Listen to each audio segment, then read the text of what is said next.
So, Elizabeth said this is a wonderful month with 5 Sundays, and so we're moving deeper into our monthly theme of celebration.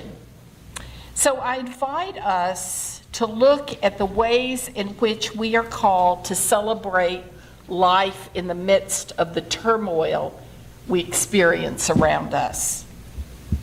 Much like the people in the story we shared earlier, we often feel that we are bowed down, stooped over with our eyes on the ground, moving as if life were a burden. These days, our vision can be narrowed because of the unending messages surrounding us about the political climate and world crises. These are important, often too tragic events that touch us close to home and seem to spread out across our nation and the world. We experience so many images and words that we go into sensory overload. It's too easy to keep looking down, to forget the wonder in the world that now more than at any time needs to be honored and celebrated. To live a healthy, meaningful life, it's essential to find ways to balance harsh realities with what we see and hear that holds hope and beauty and friendship in our hearts. It's time to break the addiction to the stress and hopelessness that we sometimes encounter. And I know I've said this before, it's sort of a mantra, but maybe turning off the news and Facebook after the 1st or 10th or 50th time we've heard a distressing news item might help us keep some sense of balance and well-being in our lives. Because we know our lives are worth more than this. It's time to retake our lives. It's time to look up and to celebrate. It's time to experience the whole of our lives. It's time to discover brave and wonderful truths about life. Maya Angelou, in her poem, A Brave and Startling Truth, challenges us to be more than the fear and hatred we find around us. This people on a small and lonely planet traveling through casual space, past aloof stars, across the way of indifferent suns to a destination where all signs tell us it is possible and imperative that we learn a brave and startling truth. And when we come to it, the day of peacemaking, when we release our fingers from the fists of hostility and allow the pure air to cool our palms. We, this people on this small and drifting planet whose hands can strike with such abandon that in a twinkling life is sapped from the living, yet those same hands can touch with such healing, irresistible tenderness that the haughty neck is happy to bow and the proud back is glad to bend. Out of such chaos, of such contradiction, we learn that we are neither devils nor divines. When we come to it, we, this people on this wayward floating body, created on this earth, of this earth, have the power to fashion for this earth a climate where every man and every woman can live freely, without sanctimonious piety, without crippling fear. When we come to it, We must confess that we are the possible. We are the miraculous, the true wonder of this world. That is when, and only when, we come to it.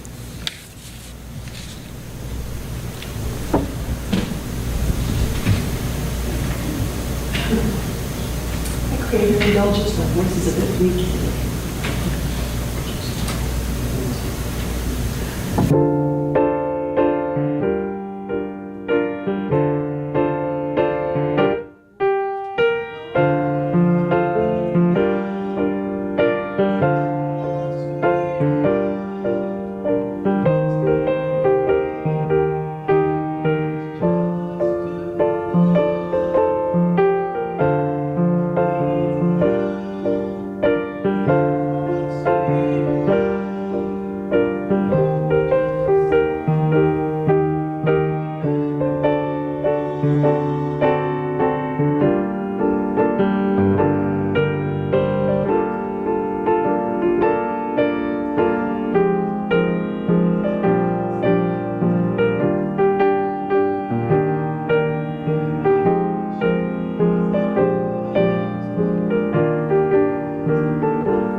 Maya Angelou and this wonderful song charge us to look up and out, to rediscover the wonder and mystery of the lives with which we have been entrusted. So easy to give up, to feel we are powerless to change what's happening around us. Yet there's much we can do to help our communities and our nation wake up and to work to relinquish the hate and fear that seems permissible today. Certainly, hatred has been around all along, but to make it permissible is truly horrible and wrong. Now more than ever, it's time to engender change. And while we dismiss our simple daily acts of good deeds as lacking meaning, we can begin to change the world by passing on kindness, compassion, and right now, encouraging civil discourse. It begins with the simple acts of kindness toward ourselves and then toward those around us. It's important that each of us begin to put a damper on our need to get our own way and to begin living and relating to one another in a civil manner. Let us help bring civility and kindness back to our nation. Let us begin with simple acts such as showing kindness to those who serve us, the people who in so many ways make our lives easy. Let's quit looking at others as the enemy, even when we disagree politically or religiously.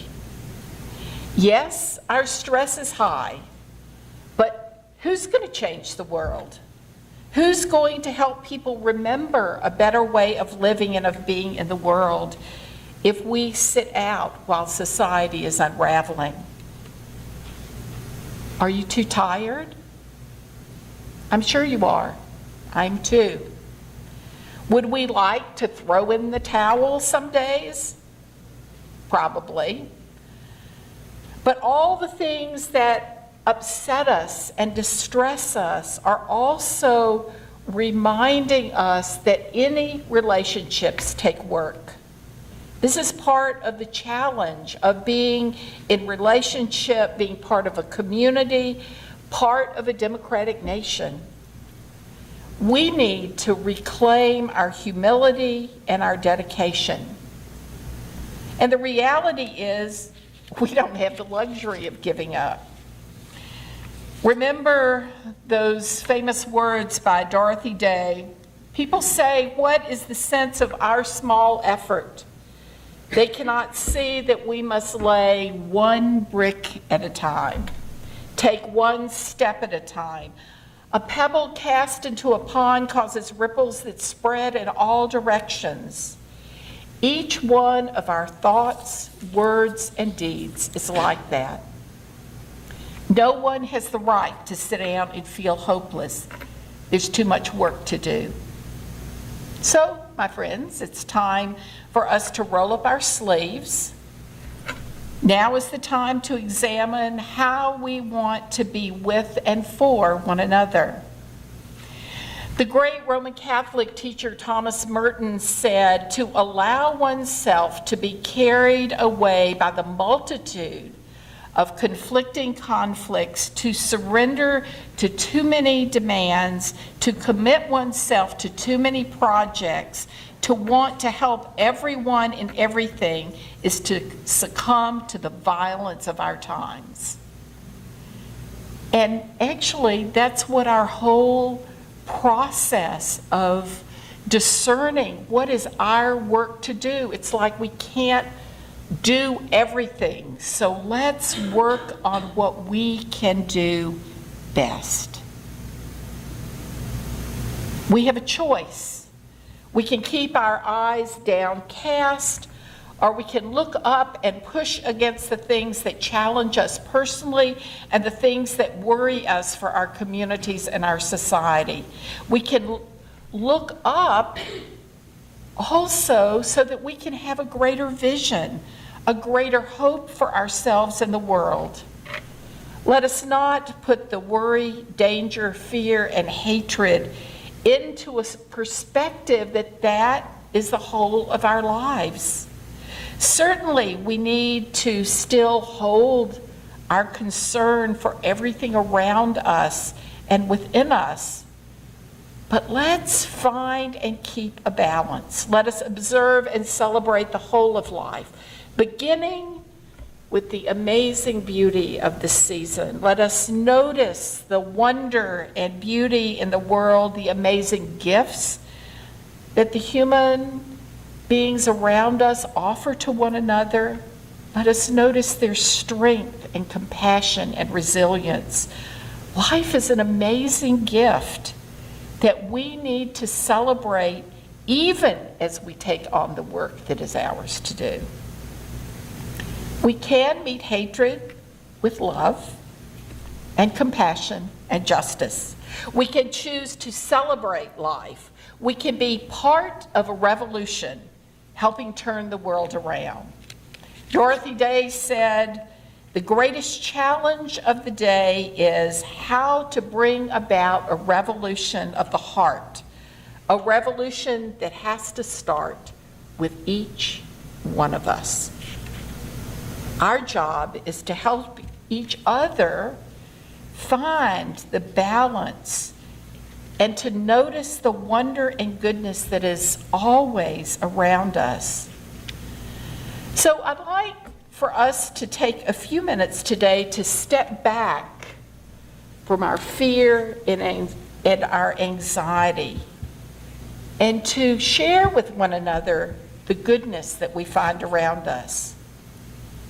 So what is it today that inspires us? What do we celebrate in our lives and our fellowship in the world? And so I'm going to invite Elizabeth or Ann, sorry I didn't talk to you about this before. What is it that keeps us going, that we want to celebrate? Because we spend too much time on the other stuff. What do you want to celebrate in your life? Mandy. My whole family, all my cousins and their children and their grandchildren. So you want to celebrate your whole family, your whole extended family network.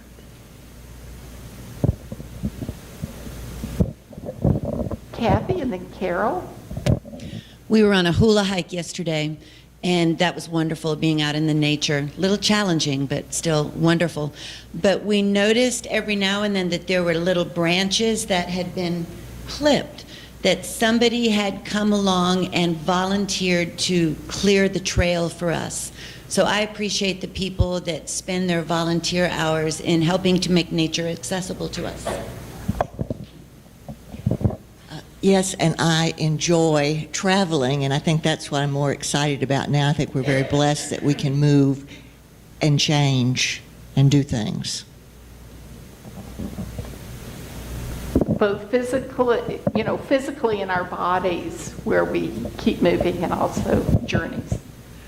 Well, Marty and I moved here not knowing a single soul, so celebrate our UU family because it gives us the foundation of friendship and community that we need to boldly go and see more.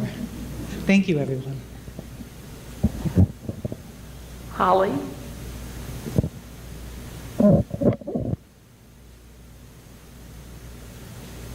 Since it's the election season, I want to celebrate all the people who went out and registered high school students to vote, the ones who went to Greenville to invite newly sworn-in citizens to vote, and for all the people who put themselves through the trials and tribulations of running for public office.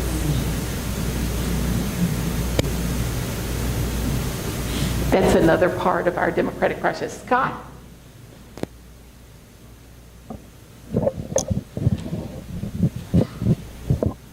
I'd like to take a moment to celebrate the resilience of the people in our community. Because of the work that I do, I tend to see people when they're not at their best, or in fact when they're at something of a personal nadir, and no matter how many times it happens, it's always so wonderful when I see people turn that around to make a positive of it, to move forward and come back to a full and whole status.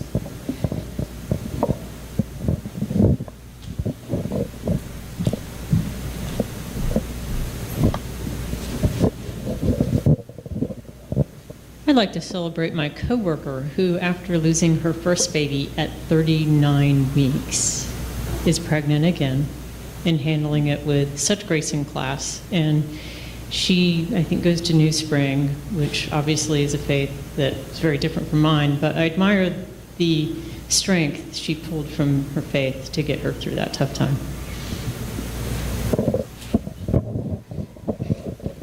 I like to celebrate. Now, this might sound political, but it's not political. But I like to celebrate about morality, decency, and I like to celebrate that Hillary Clinton become the next president of the United States.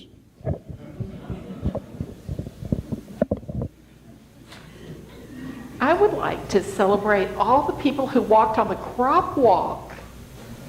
Was that last week or the week before? Time goes 2 weeks ago. Time is, yeah, that's a wonderful interfaith work that we do. So for all this and all the other amazing gifts of life Let us hold on to each of these blessings, these celebrations that help us when the rough times happen, the really hard times come, and to celebrate communities that sustain us through all that is our life. I invite us to rise in body or spirit to sing our closing hymn, which is what number? 128.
Wrote, on a day when the wind is perfect, the sail just needs to open and the love starts. Today is such a day. Go in peace.